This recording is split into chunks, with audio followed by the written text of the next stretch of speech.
दिनै दुलाराय बर' हारिमु आफादनि 20थि बोसोरसालिया जथुमा आरो दिनै नैथि साननि जा गिबि हाबाफारि फिरफिला बिरहोनाय आरो मुंख्लंफोरनो बिबार बावनाय बे खामानिया जानानै थांबाय। मैया हराव जोंहा थान्दै मेल दङमोन, बेबो मोजाङै मोजां जोबनानै थांबाय।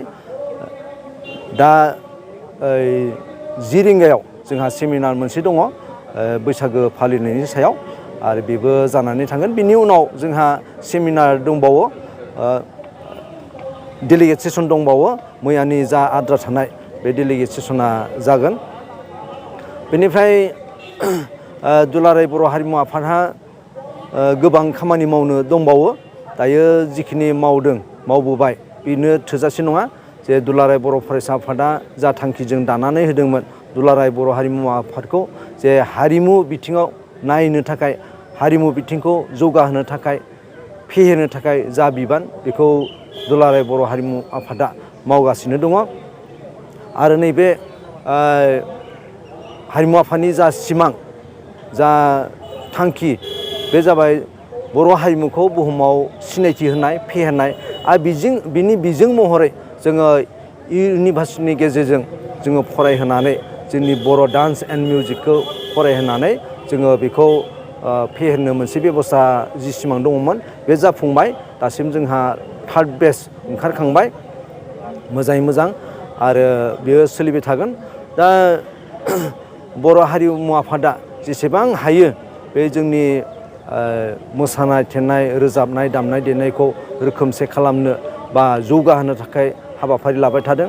नोंथांमोना मिथिगौ जानो हागौ जे बागुरुम्बाया बर'नि गासैनिख्रुइबो आंगोफोरनि गेजेरावनो आंगोसिन।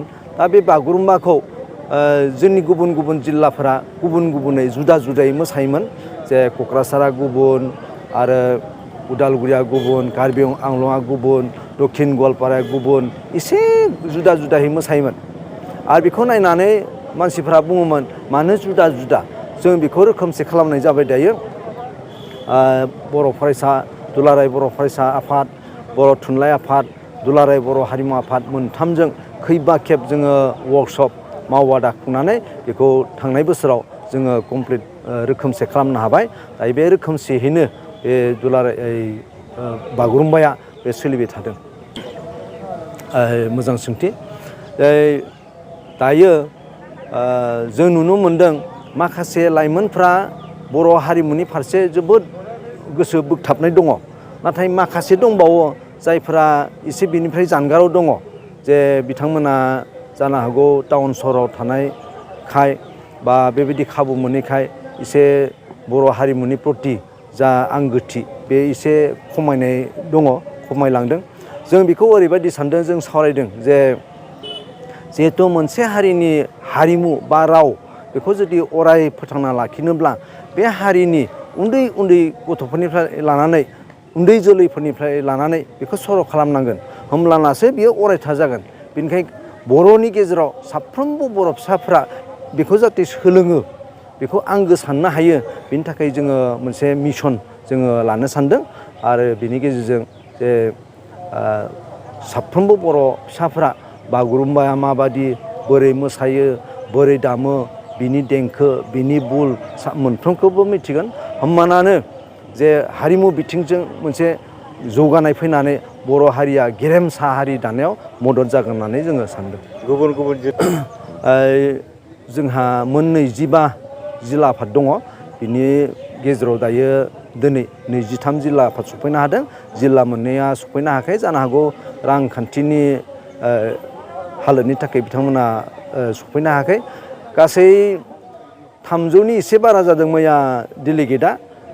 बेखिनियानो मोनसे बिथांमोना बे रेसपन्सिबिलिटिखौ हारिमु आफाद। मोजां सोंथि। जोंहा बिटिआर सरकार, BKWSC सरकार, लोगोसे आसाम सरकार, मोनथाम सरकार दङ।